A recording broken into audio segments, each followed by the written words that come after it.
대통령 주변에 있는 사람을 다 바꾸십시오. 싹 바꿔라.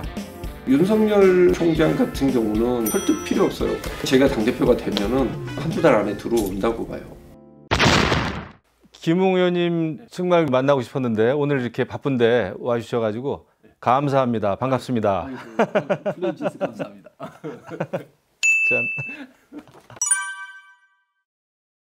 문재인 대통령, 문정권 지금 이제 뭐 검찰 개혁이다 뭐다 하면서 일반 국민들하고는 정말 상관도 없는 일 가지고 이렇게 진을 빼고 앉아 있는데 문재인 대통령이다 내가 만약에 어떤 한마디를 좀 해주고 싶어요.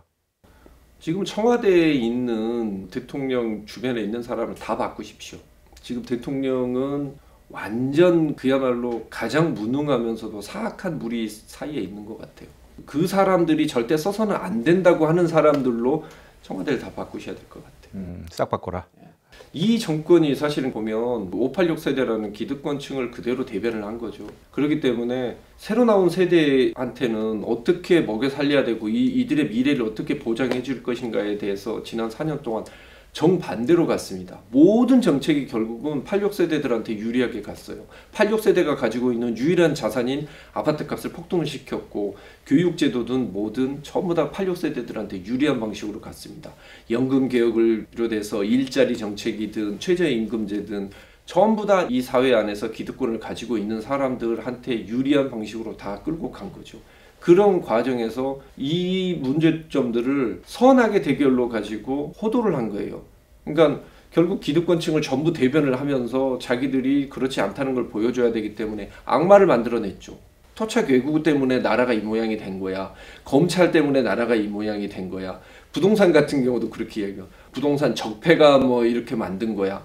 모든 해결 방법이 결국 그건 겁니다. 원인은 해결을 하지는 않고 국민들 간에 서로 혐오의 대상을 만들어내는 거죠. 혐오를 계속 시키면서 그 안에서 기득권을 가진 사람들은 자기들의 기득권을 누리는 거에 대해서 도덕적인 또 우월감마저도 누리게 만든 겁니다.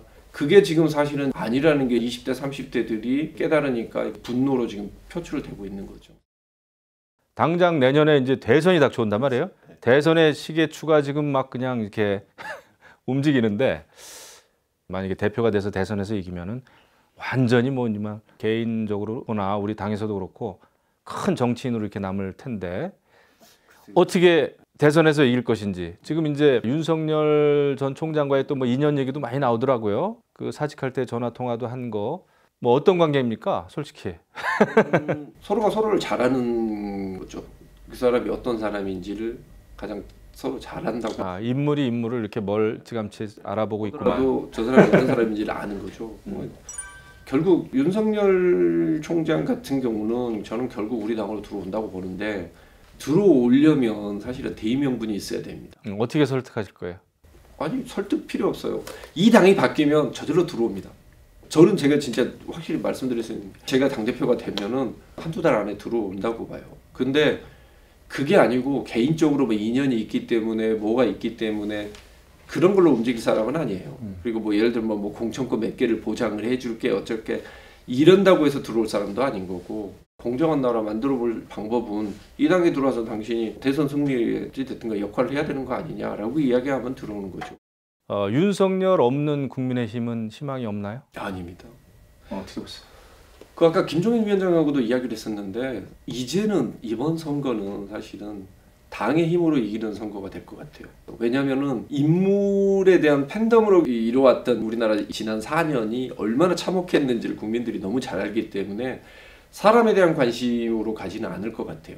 그런 인물이 뽑혔을 때 정치가 제대로 돌아가지 않는다. 국회가 제대로 돌아가지 않는다는 걸 지금 이번에 배웠지 않습니까? 그래서 이번에는 오히려 당을 믿고 당을 보고 찍는 게 될 것 같아요. 그리고 옛날과 같은 인기 위주의 선거? 그거는 이제 두려움을 느낄 거라고 봅니다. 그래서 저는 제가 봤을 때 당이 중요하다고 생각하고 저는 뭐 감히 이야기를 하지만 지금 우리 당의 후보라고 이야기하고 있는 분들이 뭐 지지율이 1%든 2%든 그건 전혀 중요하지 않다고 생각해요. 제가 항상 우리 초선 의원들한테도 이야기하는 게 뭐냐면 저쪽은 뭐 20% 30%짜리 지지율 후보가 있는데 우리 당 후보는 1%도 안 돼. 이런 이야기를 하면 그런 이야기를 합니다. 호박 씨가 30보다 100배 이상 크다. 호박씨는 심어봐야 결국은 옆으로만 구르지 위로 못 올라간다. 참씨는 아무리 작은 것 같아도 좋은 땅에만 심어지고 비만 제대로 나오면 이게 20m, 30m까지 올라가는 거다. 우리 당 후보들은 다 삼씨 같은 사람들이고 저당 후보들은 다 호박씨다. 그렇기 때문에 결국은 우리 당이 당의 힘으로 좋은 토양을 만들고 물을 공급해주고 영양분을 공급해주면 어떤 후보든지 무조건 이길 수 있다. 한 줄 정도로 네. 윤석열, 유승민, 네. 원희룡 네. 이 세 분에 대해서 네. 장점만 한번 얘기 한번 해보실래요? 간단하게. 일단은 원희룡 지사님 같은 경우 있었을 때는 따뜻한 보수의 화신이죠. 본인이 노동운동을 했지 않습니까? 그러니까 우리 당에 가야 되는 노동복지 환경을 하는 거고, 또 유승민 대표 같은 경우 있었을 때는 국민들에게, 청년들에게 일자리와 자기들이 살 수 있는 집을 마련해 줄 수 있는 사람인 것이고, 그다음에 윤석열 전 총장 같은 경우 있을 때는 대한민국의 공정을 바로 세워줄 수 있는, 원칙이 바로 서는 나라를 만들어 줄 수 있는 사람인 거죠. 셋이 이렇게 같이 대통령 하는 방법 없나? 무슨 삼부제 이런 거. 책임 총리제? 네. 우리 국민들에게 나는 이런 정치를 좀 하겠다 한마디 좀 하시자면. 네, 저는 국민의힘은 약속을 지키는 정당이다는 인식을 심어주고 싶고, 그 인식이 처음 시작되는 것은 김웅이 하는 행동에서부터 시작됐다라는 것을 꼭 보여드리고 정치를 물러날 겁니다. 실천과 약속은 김웅에서부터 시작된다. 좋습니다. 아무튼 이제 1년 정치 활동했는데 앞으로 소신과 그 양심을 지키고 변화를 선도해가는 그런 훌륭한 정치인이 돼가지고 별의 순간을 빨리 낚아채기 바랍니다. 알겠습니다. 감사합니다.